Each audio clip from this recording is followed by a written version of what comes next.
আসসালামু আলাইকুম সরকারি চাকরি প্রত্যাশী বন্ধুরা, আপনাদের মাঝে নিয়ে আসলাম আজকে আরো একটি নতুন নিয়োগ বিজ্ঞপ্তি। Bangladesh bank, central bank of Bangladesh, প্রধান কার্যালয় মতিঝিল, ঢাকা ১,০০০ বাংলাদেশ। বিশাল একটি নিয়োগ বিজ্ঞপ্তি। ব্যাংকার্স সিলেকশন কমিটি সচিবালয়। বিজ্ঞপ্তিটি প্রকাশিত হয়েছিল ১৩ই জ্যৈষ্ঠ ১৪৩২ বাংলা, ২৭শে মে ২০২৫ ইংরেজি। তো আজকের এই ভিডিওতে আমি আলোচনা করব কোন পদে শিক্ষাগত যোগ্যতা কি লাগে, বয়স কত থেকে কত লাগে, আবেদনপত্র তারিখ থেকে কত তারিখ পর্যন্ত, এইসব নিয়েই বিস্তারিত ভিডিও। তো চলুন আমরা মূল ভিডিওতে যাচ্ছি। ব্যাংকার্স সিলেকশন কমিশন সদস্যভুক্ত বিভিন্ন ব্যাংক বা আর্থিক প্রতিষ্ঠানে নিম্নোক্ত পদসমূহে সরাসরি নিয়োগ নিমিত্তে প্রতিযোগিতামূলক পরীক্ষার মাধ্যমে প্যানেল প্রস্তুতের লক্ষ্যে প্রকৃত বাংলাদেশি নাগরিকের নিকট হতে অনলাইনে দরখাস্ত আহ্বান করা যাচ্ছে। পদের নাম সিনিয়র অফিসার প্রকৌশলী সিভিল, অ্যাসিস্ট্যান্ট ইঞ্জিনিয়ারিং সিভিল, সহকারী প্রকৌশলী সিভিল, বেতন গ্রেড ৯, বেতন স্কেল ২২,০০০ থেকে ৫৩,০৬০ টাকা এবং তৎসহ নিয়ম অনুযায়ী পদে অন্যান্য সুবিধা, অর্থাৎ অন্যান্য সুবিধাদি পাবেন। পদ সংখ্যা ৮টি। এটা হচ্ছে সোনালী ব্যাংক পিএলসির জন্য ৪টি, বাংলাদেশ হাউস বিল্ডিং ফাইন্যান্স কর্পোরেশনের জন্য ৩টি, প্রবাসী কল্যাণ ব্যাংকের জন্য ১টি। জব নাম্বার দেওয়া আছে, এটি আপনাদের আবেদনের ক্ষেত্রে লাগতে পারে। শিক্ষাগত যোগ্যতা স্বীকৃতি কোনো বিশ্ববিদ্যালয় হতে সিভিল ইঞ্জিনিয়ারিং বিষয়ে স্নাতক ডিগ্রি, মাধ্যমিক স্কুল সার্টিফিকেট বা সমমান পরীক্ষায় তন্মধ্য পর্যায়ে পরীক্ষায় ন্যূনতম ২টিতে প্রথম বিভাগ বা শ্রেণী থাকতে হবে। জেন্ড্রিক পদ্ধতির ফলাফলের ক্ষেত্রে সরকারি নীতিমালা প্রযোজ্য হবে। শিক্ষা জীবনে কোনো পরীক্ষায় ৩য় বিভাগ বা শ্রেণী গ্রহণযোগ্য হবে না। অ্যাসিস্ট্যান্ট ইঞ্জিনিয়ারিং প্রকৌশলী ইলেকট্রিক্যাল, সহকারী প্রকৌশলী ইলেকট্রিক্যাল, বেতন গ্রেড ৯, বেতন স্কেল ২২,০০০ থেকে ৫৩,০৬০ টাকা। তৎসহ অন্যান্য ভাতাদি থাকবে। পদ সংখ্যা ৩টি। সোনালী ব্যাংক পিএলসির ১টি, বাংলাদেশ কৃষি ব্যাংক ১টি, প্রবাসী কল্যাণ ব্যাংক ১টি। জব নাম্বার দেওয়া আছে, এটা আপনি এই পদের ক্ষেত্রেই জব নাম্বার ব্যবহার করবে। শিক্ষাগত যোগ্যতা কোনো স্বীকৃতি বিশ্ববিদ্যালয় হতে প্রকৌশলী ইলেকট্রিক্যাল বিষয়ে স্নাতক ডিগ্রি, মাধ্যমিক স্কুল সার্টিফিকেট বা সমমানে এবং তন্মধ্য পর্যায়ে পরীক্ষা সমূহে ন্যূনতম ২টিতে প্রথম শ্রেণী বিভাগ বা শ্রেণী থাকতে হবে। গ্রেডিং পদ্ধতিতে ফলাফলের ক্ষেত্রে সরকারি নীতিমালা প্রযোজ্য হবে। শিক্ষা জীবনে কোনো পরীক্ষায় ৩য় বিভাগ বা শ্রেণী গ্রহণযোগ্য হবে না। Senior officer mechanical, assistant engineering mechanical, ৯ গ্রেডের বেতন স্কেল ২২,০০০ থেকে ৫৩,০৬০ টাকা। অন্যান্য সুবিধা থাকবে। পদ সংখ্যা ৩টি। সোনালী ব্যাংক পিএলসি, এই ৩টি সোনালী ব্যাংক পিএলসির জন্য থাকবে।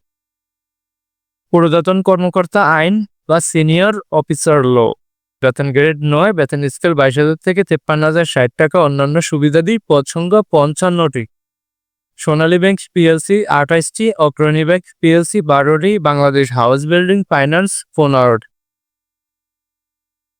সাব অ্যাসিস্ট্যান্ট ইঞ্জিনিয়ারিং সিভিল বা উপসহকারী প্রকৌশলী পৌর, বেতন গ্রেড ১০, বেতন স্কেল ১৬,০০০ থেকে ৩৮,৬৪০ টাকা। অন্যান্য সুবিধাদি থাকবে। পদ সংখ্যা ১৩টি।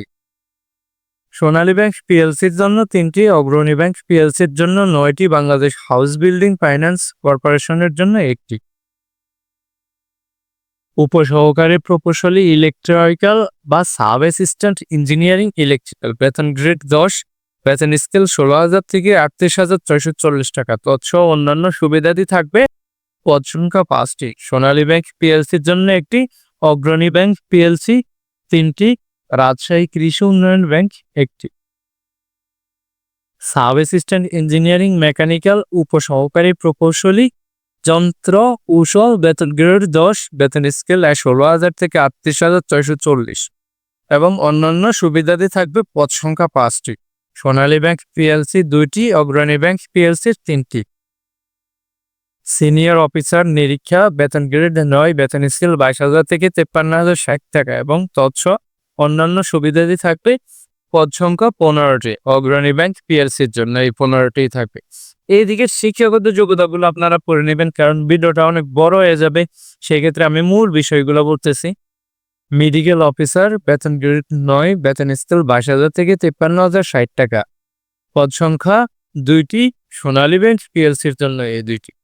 শিক্ষাগত যোগ্যতা কোনো স্বীকৃতি মেডিকেল কলেজ হতে MBBS উত্তীর্ণ, BMDC হতে রেজিস্ট্রেশন সনদপ্রাপ্ত। সকল পদের জন্য শিক্ষাগত যোগ্যতা মান নির্ধারণীয় নির্দেশনা। গ্রেডিং পদ্ধতিতে প্রকাশিত ফলাফলের ক্ষেত্রে শিক্ষা মন্ত্রণালয়ে 2/6/2009 ও 2/3/2010 তারিখের প্রজ্ঞাপন নং যথাক্রমে এত নং এর বর্তমান প্রচলিত জিপিএ বা ক্ষেত্রমত সিজিপিএ এবং বিপরীত পূর্বের দ্বিতীয় বিভাগ শ্রেণী বা ইনমনরূপে নির্ধারিত হবে। এসএসসি বা সমমানের এবং এইচএসসি বা সমমান পরীক্ষার ফলাফলের ক্ষেত্রে জিপি 3 অনূর্ধ্ব প্রথম বিভাগ আর জিপিএ 2.00 থেকে 3 দ্বিতীয় বিভাগ। প্রার্থীর বয়স সীমা 18/11/2024 তারিখে সর্বনিম্ন 21 বছর এবং সর্বোচ্চ 32 বছর। আবেদনপত্র দাখিলের শেষ তারিখ ও সময় 29/6/2025 তারিখ রাত 11টা। ফি প্রদান ভেরিফাইড এমএচ বা ট্র্যাকিং পেজ সংগ্রহের শেষ তারিখ ও সময় 2/7/2025 তারিখ রাত 11টা 59 মিনিট। আবেদন ফি অপেরণযোগ্য 200 টাকা মাত্র। অনগ্রসর নাগরিক গোষ্ঠীভুক্ত প্রার্থীদের জন্য সরকারি নির্ধারিত আবেদন ফি 50 টাকা মাত্র, যা পরবর্তী তাদের আবেদন ও দাখিল দলিলাদি যাচাই সাপেক্ষে সমন্বয় করা হবে। এই বিষয়ে পরবর্তী প্রযোজ্য নির্দেশনা দেওয়া হবে। ফি প্রদান সংক্রান্ত বিস্তারিত তথ্যের জন্য দ্রষ্টব্য। তো ভিডিওটি আজকের এই পর্যন্ত শেষ করলাম। এদিকে আর অন্যান্য শর্ত দেওয়া আছে, এগুলো আপনারা ভালোভাবে পড়ে নেবেন। ভিডিওটা দেখে যদি আপনার এক বিন্দু পরিমাণ উপকার আসে তাহলে ভিডিওটাতে একটা লাইক, কমেন্ট এবং শেয়ার করতে ভুলবেন না। ওকে, ভালো থাকবেন, সুস্থ থাকবেন। আল্লাহ হাফেজ।